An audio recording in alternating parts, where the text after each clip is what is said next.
सरकारी बजट के बारे में अपन पढ़ रहे हैं।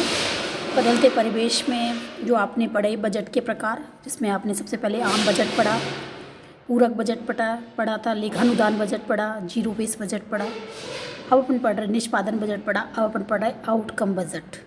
आउटकम बजट क्या होता है? जिसमें कि कार्य संपादन हेतु किसी भी स्तर पर रुकावट की बजाय, मतलब कार्य आपका चल रहा है तो आपको बिल्कुल भी रुकावट नहीं आए। जैसे कि मेट्रो स्टेशन पर काम का चल रहा, बीच में यदि पैसे की कोई किल्लत आ जाती है या कमी हो जाती है, तो उसी समय जैसे ही कमी होने वाली है रुपए की, या अपने जिससे कि काम रुपए में कमी आएगी, तो ऐसी स्थिति में क्या होगा? आपका सारा काम रुक जाएगा। तो सही मात्रा में और सही समय पर उसको धनराशि को वहाँ पर पहुँचाया जाता है। ठीक है।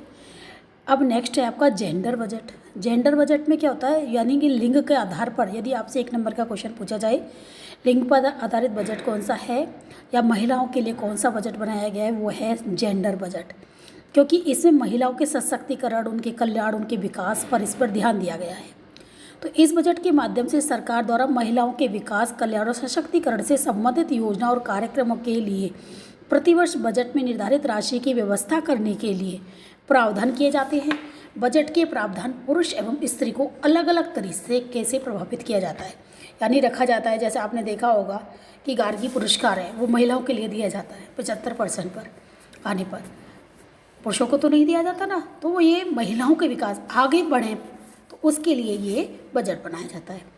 अब दूसरा है संकटकालीन बजट और दूसरा सामान्य बजट। सामान्य परिस्थितियों में जो बजट बनाया जाता है वो तो सामान्य बजट होता है, और संकटकालीन परिस्थिति विशेष, जैसे कि युद्ध, मंदी आदि की स्थिति जब पैदा हो जाती है, तो वो कौन सा होता है? संकटकालीन बजट। जबकि स्थायी में मूल रूप से बजट कैसे होते हैं? स्थायी प्रकृति के होते हैं, जिन्हें सामान्य बजट कहते हैं। अब जेंडर बजट का भारत जैसे विकसित देश के लिए बहुत महत्व है, क्योंकि यहाँ पर आपने देखा होगा पुरुष और महिलाओं में बहुत भेद किया जाता है। इसके बाद आज अपन पढ़ेंगे अब बजट की अवधारणाएं। बजट कौन कौन सी हैं? पहला होता है बजट घाटा।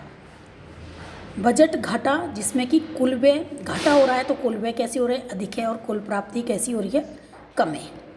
अब कुल व्यय में हमने आपको व्यय 2 प्रकार के बताए थे। एक तो राजस्व व्यय बताया था, एक तो कौन सा बताया था? राजस्व व्यय। और दूसरा कौन सा आता है? पूंजीगत व्यय। इन दोनों का टोटल कर दें यदि हम राजस्व व्यय और पूंजीगत व्यय का, तो क्या आ जाता है? कुल व्यय। ऐसे ही हम कुल प्राप्ति में कौन कौन सी आएगी? राजस्व प्राप्ति और पूंजीगत प्राप्ति। तो बजट घाटा आपको ज्ञात करना है, तो उसमें अपने को क्या करना है? कुल व्यय में से कुल प्राप्ति को घटाना होगा, यानी हमारा घाटा होगा, उसे बजट घाटा कहते हैं। कुल व्यय का कुल प्राप्ति पर अधिक है। तो बजट घाटा पूर्ण रूप से यदि एक दिए गए समय के अंदर आय से कैसा होता है? अधिक होता है। अब दूसरा है आपका राजस्व घाटा। पहला कौन सा था? बजट घाटा। दूसरा राजस्व घाटा। अब ये राजस्व घाटा तो राजस्व व्यय अधिक होंगी और राजस्व प्राप्ति कैसी होंगी? अधिक होंगी। बजट घाटा में तो राजस्व और पूंजीगत दोनों को शामिल करते हैं, और राजस्व घाटा में सिर्फ राजस्व व्यय और राजस्व प्राप्ति होती है। तो जब कुल राजस्व व्यय कुल राजस्व प्राप्ति से अधिक होता है, तो कैसा होता है? राजस्व घाटा होता है। ठीक है ना? राजस्व घाटा होता है। तो यह अंतर राजस्व घाटा कहलाता है, जैसे कि राजस्व व्यय माइनस राजस्व प्राप्ति। अब एक उदाहरण लेते हैं अपन। कुल राजस्व प्राप्तियाँ 1700 करोड़ है और राजस्व व्यय कितने हैं? 1300 करोड़ है। तो राजस्व घाटा कितना होगा? 1300 में से ये आपका है राजस्व प्राप्ति 1700 करोड़ है, और राजस्व व्यय 1300 करोड़ है। ये उल्टा लिख दिया गया है, यहाँ 1700 करोड़ आना चाहिए और यहाँ पर 1300 करोड़, क्योंकि प्राप्तियाँ घाटा जब ही होता है जब व्यय अधिक होता है। ठीक है ना? तो आपको यहाँ पर 1700 में से 1300 घटाएंगे तो कितना आ जाएगा? 400 करोड़ आ जाएगा। ये उल्टा लिखा गया है, क्योंकि यहाँ पर यदि अपन इस अकॉर्डिंग सवाल करेंगे तो प्राप्तियाँ अधिक है और व्यय कम है, तो घाटा नहीं होगा। ऐसी स्थिति में घाटा नहीं होता जब प्राप्ति अधिक होती है। ये उल्टा सवाल किया गया है, यहाँ पर सीधा कर लेना आप लोग।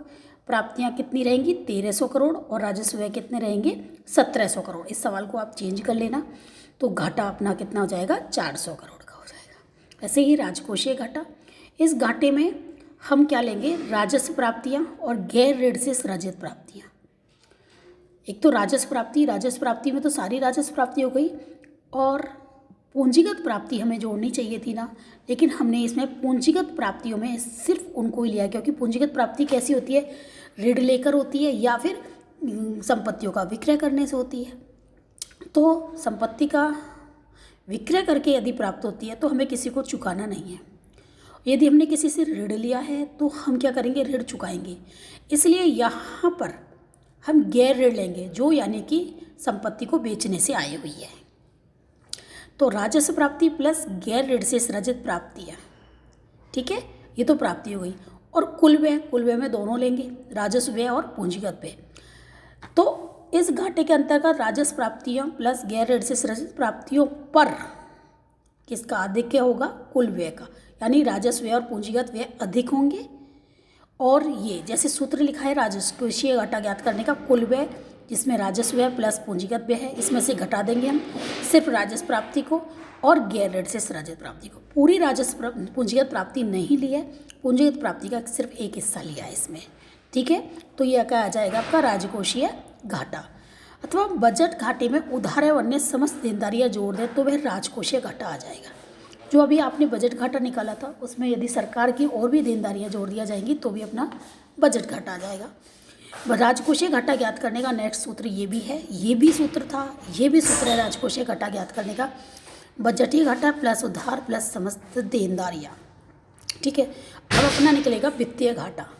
तो वित्तीय घाटा ज्ञात करने के लिए बजट घाटे में सरकार की शुद्ध उधारी को भी जोड़ा जाता है। वित्तीय घाटा ज्ञात करने का ये सूत्र है। अब है नेक्स्ट आपका प्राथमिक घाटा। प्राथमिक घाटा ज्ञात करने का सूत्र क्या है, राजकोषीय, जो आपने पहले निकाला है ना राजकोषीय घाटा, उसमें से निवल ब्याज अदायगी को क्या करेंगे, घटा देंगे, तो आपका प्राथमिक घाटा आ जाएगा। यही थ्योरी में लिखा हुआ है, राजकोषीय घाटे में से ब्याज अदायगियों को घटाने के बाद जो राशि शेष बचती है उसे प्राथमिक घाटा कहते हैं, ठीक है। ये आपकी राजकोषीय जो आपकी बजट की अवधारणाएं थी, जिसमें आपने कौन कौन सी चीज़ पढ़ी, बजटीय घाटा पढ़ा, राजस्व घाटा पढ़ा, वित्तीय घाटा पढ़ा, अपने प्राथमिक घाटा पढ़ा, ठीक है। अब आपको एक क्वेश्चन और आगे का क्वेश्चन है, 2016-17 के बजट का उद्देश्य क्या था। तो उद्देश्य क्या था, डिजिटल साक्षर स्कीम जो मोदी ने चलाई है, काले धन की घोषणा हेतु एक नई स्कीम बनाई थी, मेक इन इंडिया बनाई थी। अनुशासन बनाए रखने के लिए नया एक्ट कौन सा आया है, फिर FRPA फरवा एक्ट। वर्तमान में कौन सा वित्त आयोग गठित किया गया है, वर्तमान में 15वां चल रहा है। ये पिछले साल का है बुक, इसलिए इसमें 14 था, अब 15 आ गया है, जो कि 2013 में बनाई गई रेड्डी की अध्यक्षता में इसमें किया गया था। अब नेक्स्ट क्वेश्चन आपका मैं देती हूँ, जैसे कि ये दिया हुआ है, यदि एक देश में के राजस्व घाटा 700 है, कुल राजस्व व्यय 1800 है, तो राजस्व प्राप्तियाँ ज्ञात करो। तो घाटा, ये सूत्र दे रखा है ना आपका, राजस्व घाटा इजिकल टू राजस्व व्यय माइनस राजस्व प्राप्तियाँ। राजस्व व्यय आपको कितना दे रखा है सवाल में, 1800। राजस्व प्राप्तियाँ हमको दे नहीं रखी, घाटा हमको दे रखा है 700 करोड़। अब ये संख्या अपनी इधर आ जाती है, तो राजस्व प्राप्तियाँ निकालनी है, इधर आ जाएगा, और राजस्व व्यय 1800 है, ये संख्या इधर जाके माइनस की हो जाएगी, क्योंकि ये यहाँ पर प्लस की है तो ये माइनस की हो जाएगी। 1800 में से 700 घटा देंगे तो कितना जाएगा, 1100 आ जाएगा। अब आप ये ध्यान रखना, अब आपका ये लेसन समाप्त हो चुका है। कल से अब मैं एक लेसन बचा है अपनी पूरी बुक में से, अंतर्राष्ट्रीय वाला, तो मैं उसको कल कराऊँगी।